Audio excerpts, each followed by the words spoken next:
అందరికి hi. So ఇవాళ reading ఏంటంటే యూ వర్సెస్ దెమ్ అన్నమాట. సో మీ కరెంట్ ఫీలింగ్స్ ఏంటి and me person current feelings ఏంటి. సో ఇది ఇంట్రెస్టింగ్ గా ఉండబోతుంది, ఖచ్చితంగా మిస్ అవ్వకుండా లాస్ట్ వరకు చూడండి. అండ్ ఇది జనరల్ రీడింగ్ కాబట్టి అందరికీ కనెక్ట్ అవ్వాలని లేదు, ఎవరికైతే కనెక్ట్ అవుతుందో వాళ్ళు తీసుకోండి. ఎవరికైతే కనెక్ట్ అవ్వట్లేదో ఫోర్స్ఫుల్ గా ఏ మెసేజ్ ని కూడా కనెక్ట్ చేసుకోవడానికి ట్రై చేయకండి. అండ్ ఇది టైమ్లెస్ రీడింగ్ అండి. సో ఈ రీడింగ్ మీ కళ్ళ ముందుకు ఎప్పుడు వచ్చినా సరే అది మీకు కనెక్ట్ అవుతుంది అంటే ఆ రీడింగ్ మీకోసమే అర్థం. అండ్ ఎవరికైనా పర్సనల్ రీడింగ్స్ కావాలంటే ఒకసారి డిస్క్రిప్షన్ చెక్ చేయండి, ప్రైజెస్ చాలా రీజనబుల్ గా ఉంటాయి.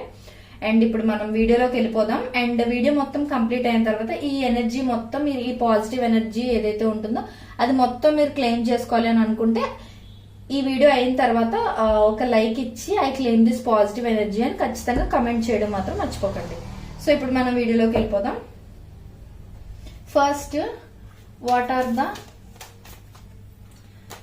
the current feelings of my collective towards their person, universe? What are the current feelings of my collective towards their person, universe? What are the current feelings of my collective towards their person, universe? What are the current feelings of my collective towards their person, universe? What are the current feelings of my collective towards their person, universe? Please give me one more card, universe. ఇలాంటి readings చాలా interesting గా ఉంటాయండి, అసలు skip చేయకుండా చూడండి. What are the current feelings of my collectives person towards my collective, universe? Please give me accurate reading, universe.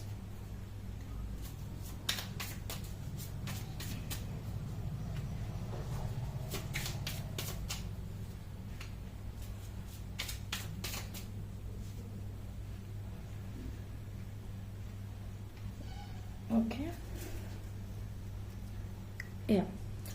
So first ఏంటంటే పైన cards మీ ఫీలింగ్స్, మీ పర్సన్ మీద మీకున్న ఫీలింగ్స్ అన్నమాట. కింద ఈ కార్డ్స్ ఏంటంటే మీ పర్సన్ కి మీ మీద ఉన్న ఫీలింగ్స్. నేను అలానే అనుకుని తీస్తున్నాను, మీకు అలా కనెక్ట్ అయితే అలా తీసుకోండి, లేదు కిందవే మీకు మీ పర్సన్ మీద ఉన్న ఫీలింగ్స్, పైవే మీ పర్సన్ కి మీ మీద ఉన్న ఫీలింగ్స్ అని గాని మీకు అలా గాని కనెక్ట్ అయితే అలా కూడా తీసుకోవచ్చు. వైస్ వర్సా ఎలాగైనా అవ్వచ్చు, బికాజ్ ఇది జనరల్ రీడింగ్ కాబట్టి మీకు ఎలా కనెక్ట్ అవుతుందో అలా తీసుకోండి. సో ఓకే, ఇప్పుడు నేను రీడింగ్ స్టార్ట్ చేసేస్తాను. సో మీకు మీ పర్సన్ మీద ఉన్న feelings, first your feelings. Okay, very interesting. So ఇక్కడ ఏంటి అని అంటే, ఫస్ట్ ఆఫ్ ఆల్ మీకు ఒకవేళ సెపరేషన్ లో గాని ఉండుంటే త్వరలోనే రీయూనియన్ కావాలి అని అయితే మీరు చాలా ఈగర్ గా వెయిట్ చేస్తున్నారు అనమాట. అండ్ లేదు అలా ఏం కాదు, మీరేం సెపరేషన్ లో లేరు అని అంటే త్వరలో మీ పర్సన్ బర్త్డే ఉండడం గానీ, లేకపోతే మీ బర్త్డే ఉండడం గానీ, లేదు అని అంటే మీరు మీ పర్సన్ ని ఏదైనా ఫ్యామిలీ ఫంక్షన్ కో పార్టీకో ఇన్వైట్ చేయడం గానీ ఇలాంటిది ఏదైనా చేద్దాం అన్నట్టుగా ప్లాన్ చేస్తూ ఉండొచ్చు. అంటే మీరిద్దరూ కలిపి సమ్ సార్ట్ ఆఫ్ సెలబ్రేషన్ లో ఇన్వాల్వ్ అవే ఛాన్సెస్ ఉన్నాయన్నమాట. సో మీరు ప్లాన్ చేస్తూ ఉండొచ్చు ఆల్రెడీ. మీ పర్సన్ బర్త్డే ఏదైనా దగ్గరలో అంటే నెక్స్ట్ మంత్ ఆ తర్వాత మంత్ ఏదైనా ఉండుంటే మీరు ప్లాన్ చేస్తూ ఉన్నట్లుగా కూడా కనిపిస్తుంది అనమాట. ఇంకొకటి ఏంటి అని అంటే, మెయిన్ గా మీ పర్సన్ తో మీరు అర్జెంట్ గా ఇంపల్సివ్ గా వెళ్లి త్వరగా మాట్లాడేయాలి అన్న సిచ్యువేషన్ చూపిస్తుంది అనమాట. నాకు ఇక్కడ ఎక్కువ సెపరేషన్ ఎనర్జీ చూపిస్తుందండి. సో మీరేంటంటే పాజిటివ్ గా ఉన్నారనమాట, ఏం కాదు ఈ రిలేషన్షిప్ ఏం ఎక్కడ బ్రేక్ అయిపోదు, అంతా మంచిగానే జరుగుతుంది అన్నట్టుగా మీరు కొంచెం ఓపిక్ గా పాజిటివ్ గా వెయిట్ చేస్తున్నారు అన్నట్టుగా కనిపిస్తుంది. అండ్ ఇంకొకటి ఏంటి అని అంటే, మీతో మీరు చాలా మీకు వాళ్ళ మీద ఉన్న ఫీలింగ్స్ అండ్ మీకు వాళ్ళ మీద ఉన్న ఆ ఎమోషన్స్ చెప్పలేక దాచుకోలేక చాలా అంటే చాలా సఫర్ అవుతున్నారు అన్నట్టుగా చూపిస్తుంది. అందుకే నేను ఇది సెపరేషన్ లో ఉన్న వాళ్ళకి ఎక్కువ కనెక్ట్ అవుతుందేమో అని అన్నాను. బట్ నార్మల్ గా ఆల్రెడీ కలిసి ఉన్న వాళ్ళు కూడా ఇది కనెక్ట్ చేసుకోవచ్చు, నో ప్రాబ్లం అండి. సో ఇంకొకటి ఏంటి అని అంటే, రీయూనియన్ ఎనర్జీ ఎక్కువ చూపిస్తుంది. సో ఎదర్ మీరు విడిపోయి ఉండుంటే లేదా సెపరేషన్ లో ఉండుంటే రీయూనియన్ అయినా అయ్యే ఛాన్స్ అవ్వాలని అనుకుంటున్నారు కరెంట్ ఫీలింగ్స్ తీసాం కాబట్టి. లేదు అని అంటే మీరిద్దరూ కలిసి ఏదైనా సెలబ్రేట్ చేసుకోవడం గానీ, లేకపోతే మీరిద్దరూ కలిపి ఎక్కడైనా మీట్ అవ్వాలి అన్నట్టుగా మీరు ప్లాన్ చేస్తూ ఉండడం లాంటిది ఏదైనా చూపిస్తుంది అనమాట. సో సమ్ సార్ట్ ఆఫ్ మీరిద్దరు మాత్రమే టైం స్పెండ్ చేయగలిగే మీ మనసులో ఉన్న మాటలు చెప్పడానికి కానీ మీ పర్సన్ అంటే మీకు ఎంత ఇష్టం అనేది ఎక్స్ప్రెస్ చేయడానికి కానీ some sort of proposal kind of thing కూడా నాకు చూపిస్తుంది అనమాట ఇక్కడ. సో మీరు త్వరలో సెలబ్రేట్ చేసుకుని పోయే సెలబ్రేషన్ ప్రపోజల్ మూమెంట్ కూడా అయి ఉండొచ్చు, లవ్ ని కన్ఫెస్ చేసే సిచ్యువేషన్ కూడా అయి ఉండొచ్చు.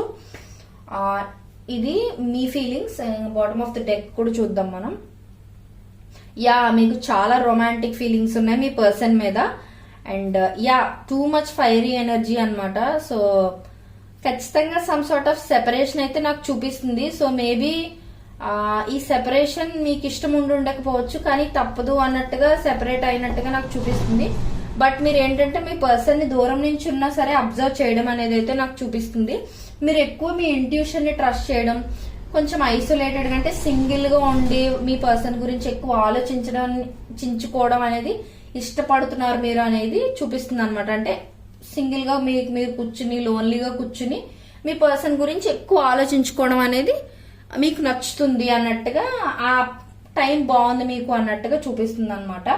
సో మీరు ఏంటంటే మెయిన్ ఎనర్జీ ఇక్కడ మీరు త్వరగా ఏదో చెప్పాలి మీ పర్సన్ కి, త్వరగా ఏదో ఎక్స్ప్రెస్ చేయాలి వాళ్ళకి, ఏదైనా మెసేజ్ గానీ కాల్ గానీ త్వరగా చెప్పేయాలి, లేకపోతే ఛాన్స్ మిస్ అయిపోతామేమో అన్నట్టుగా, లేదా మీరు ఏదైనా సాధించుంటే ఆ హ్యాపీ న్యూస్ వాళ్ళతో ఫస్ట్ షేర్ చేసుకోవాలి అన్నట్టుగా ఇలా ఉంటున్నారు అనమాట. మీరు emotional and logical both ways లో ఆలోచిస్తున్నారు ఇప్పుడు. చాలా గ్రేట్ కాంబినేషన్ అది. సో ఇది మీకు మీ పర్సన్ మీద ఉన్న ఫీలింగ్స్ అన్నమాట. సో ఇప్పుడు మీ పర్సన్ కి మీ మీద ఎలాంటి ఫీలింగ్స్ ఉన్నాయనేది మనం ఇప్పుడు చూద్దాం.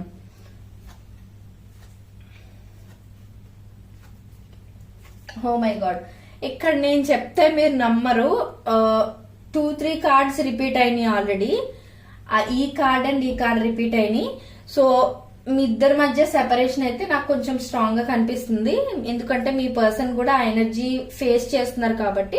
సో మీ పర్సన్ కూడా ఏంటంటే మీ ఇద్దరి మధ్య ఒకవేళ కానీ సెపరేషన్ గానీ లాంగ్ డిస్టెన్స్ గానీ ఇది ఏదైనా ఉండుంటే వాళ్ళు కూడా తట్టుకోలేకపోతున్నారు. ఒకవేళ వాళ్ళే మిమ్మల్ని ఏదైనా మాట అనేసి ఉన్నా, వాళ్ళు సరిగ్గా ఈ రిలేషన్షిప్ ని హ్యాండిల్ చేసి ఉండకపోయినా వాళ్ళు కొంచెం రిగ్రెట్ఫుల్ గా కూడా ఫీల్ అవుతున్నారు అనమాట. ఎందుకు ఈ రిలేషన్ ఇలా అయిపోయింది, అంత బాగుంటుందనే సిచ్యువేషన్ లో ఇలా అయిపోయింది ఏంటి అన్న కైండ్ ఆఫ్ బాధ కూడా వాళ్ళకు ఉంది.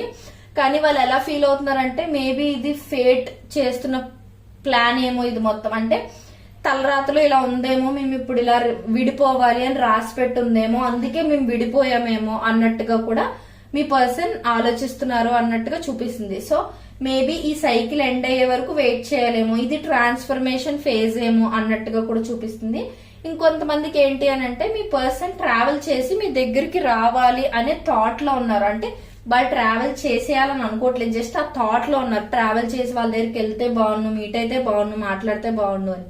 అండ్ ఫిజికల్ గా కూడా వాళ్ళు మీ మాట్లాడే విధానానికి, మీరు వాళ్ళ మీద చూపించిన ఒకప్పుడు ఒకవేళ మీరు కలిసి ఉండుంటే ఎఫెక్షన్ కి ఆర్ మిమ్మల్ని మీరు క్యారీ చేసుకునే విధానానికి, మీ బ్యూటీకి బాగా అట్రాక్ట్ అయిపోయి ఉండొచ్చు అనమాట మీ పర్సన్. అండ్ ఇంకొకటి నేను చెప్పానా ప్యాషన్ ఈజ్ టూ మచ్ అని చెప్పి. సో వాళ్ళకు కూడా మీ మీద రొమాంటిక్ ఫీలింగ్స్ చాలా అంటే చాలా ఎక్కువగా ఉన్నాయండి. అండ్ ఇంకొకటి ఏంటి అని అంటే ఈ రిలేషన్షిప్ ని ఇలాగా వేస్ట్ అయిపోనివ్వకూడదు, ఈ రిలేషన్షిప్ కి న్యాయం అనేది జరగాలి, ఒక సెకండ్ ఛాన్స్ అనేది తీసుకోవాలి, నేను ఈ రిలేషన్షిప్ ని నేను ఎలాగైనా మెండ్ చేయాలి, అంటే ఎలాగైనా సరే బాగు చేయగలగాలి, మధ్యలో వదిలేసుకోవడం, ఇద్దరు మిస్అండర్స్టాండింగ్స్ వచ్చినంత మాత్రం దూరం అయిపోవడం ఇలాంటివి ఏమి జరగనివ్వకూడదు, ఎలాగైనా ఈ రిలేషన్షిప్ ని మళ్ళీ రీగెయిన్ చేసుకోవాలి, మళ్ళీ మేము కొత్త స్టార్ట్ అనేది మాకు ఉండాలి అన్నట్లుగా కూడా మీ పర్సన్ ఆలోచిస్తున్నట్టుగా చూపిస్తుంది. అండ్ ఇంకొకటి ఏంటి అని అంటే yes passion is too much. So అంటే బాగా రొమాంటిక్ ఫీలింగ్స్ ఎక్కువ ఉండటం అనమాట. బయటికి చెప్పుండకపోవచ్చు, but this is the truth. And romantic ఫీలింగ్సే కాదండి, కేరింగ్ లవ్ కూడా చాలా ప్యూర్ గా ఉన్నాయన్నమాట. అంటే innocent love kind of love అనమాట. మీ పర్సన్ కి మీ మీద ఉన్న లవ్ చాలా మెచ్యూర్డ్ లవ్ కూడా. సో ఏంటంటే సాఫ్ట్ లవ్ లాగా అనమాట. ఇంకొకటి ఏంటంటే ఎస్ ఖచ్చితంగా ఇది ఒక ట్రాన్స్ఫర్మేషన్ ఫేజ్ మీకు మీ పర్సన్ కి. వాళ్ళు ఏదైతే అనుకుంటున్నారో అది నిజమే. సో ఈ సైకిల్ ఎండ్ అయ్యి కొత్త సైకిల్ బిగిన్ అయ్యే వరకు మీరు కొంచెం సెపరేషన్ నుండి బాధపడే సిచ్యువేషన్ అయితే నాకు చూపిస్తుంది. అండ్ త్వరలోనే సిచ్యువేషన్స్ అన్ని సార్ట్ అవుట్ అయిపోయి మీ ఇద్దరికి ఒక రీయూనియన్ అనేది ఏర్పడిపోయి, మేబీ మీ ఇద్దరికి మధ్య ఎవరైనా మ్యూచువల్ ఫ్రెండ్స్ ఉంటే వాళ్ళ హెల్ప్ తీసుకునైనా సరే మీరే వీళ్ళని రీచ్ అవుతారు అన్నట్టుగా వీళ్ళు వెయిట్ చేస్తున్నట్టుగా చూపిస్తుంది. అంటే వీళ్ళు మీతో మాట్లాడాలి అని అనుకున్నా సరే వీళ్ళు మిమ్మల్ని రీచ్ అవ్వడం కరెక్ట్ కాదు, మీరే వాళ్ళని రీచ్ అవుతారు అన్నట్టుగా వీళ్ళు వెయిట్ చేస్తున్నట్టుగా చూపిస్తుంది. సో వీళ్ళ నుంచి యాక్షన్ మీరు ఎక్స్పెక్ట్ చేసే కన్నా మీరే యాక్షన్ తీసుకోవడం చాలా మంచిదన్నమాట ఈ పర్సన్ సైడ్. అండ్ ఇంకొకటి నేను చెప్పబోయేది ఏంటంటే ఈ పర్సన్ మిమ్మల్ని ఇన్స్టాగ్రామ్ ఆర్ ఫేస్బుక్ సోషల్ మీడియాలోని ఎక్కడైనా సరే మిమ్మల్ని స్టాక్ చేస్తూ ఉండొచ్చు. మేబీ మీరు వీళ్ళని అన్నింట్లోనూ బ్లాక్ చేయడం గానీ అన్నింట్లోని రెస్ట్రిక్ట్ చేయడం గానీ చేసినా సరే ఈ పర్సన్ వాళ్ళ ఫ్రెండ్స్ అకౌంట్ నుంచి గానీ లేదు అని అంటే ఇంకో కొత్త అకౌంట్ క్రియేట్ చేసుకుని దాని నుంచి గానీ ఏదో సమ్ సార్ట్ ఆఫ్ వేలోని మీ ఇన్ఫర్మేషన్ అనేది మీకు తెలియకుండా మీకన్నా ఎక్కువ గ్యాదర్ చేస్తున్నారు అనమాట. సో జనరల్ గా మీకు మీ దగ్గర ఉన్న ఫొటోస్ కన్నా మీ ఫొటోస్ వీళ్ళు కలెక్ట్ చేసినవి, మీ ఇన్ఫర్మేషన్ వీళ్ళు కలెక్ట్ చేసినవే ఎక్కువ ఉండుండొచ్చు. అంటే వీళ్ళు కలెక్ట్ చేసిన ఫొటోస్ వీడియోస్ అవి మీరు చూసారనుకోండి, మీ గురించి మీకు సంబంధించినవి వీళ్ళు కలెక్ట్ చేసినవి చూస్తే మీరు ఎలా ఫీల్ అవుతారంటే అసలు నాకు కూడా తెలియదు ఈ ఫోటో నేను ఎప్పుడు తీసుకున్నానో, తినికి ఎలా దొరికింది అన్నట్టుగా మీరు సర్ప్రైజ్ అవుతారనమాట. సో అంత గ్రేట్ స్టాకర్స్ అన్నమాట వీళ్ళు. సో ఆ స్టాకింగ్ అనేది నెగిటివ్ గా కాదండి, మీ మీద ఉన్న అపారమైన ప్రేమ వల్ల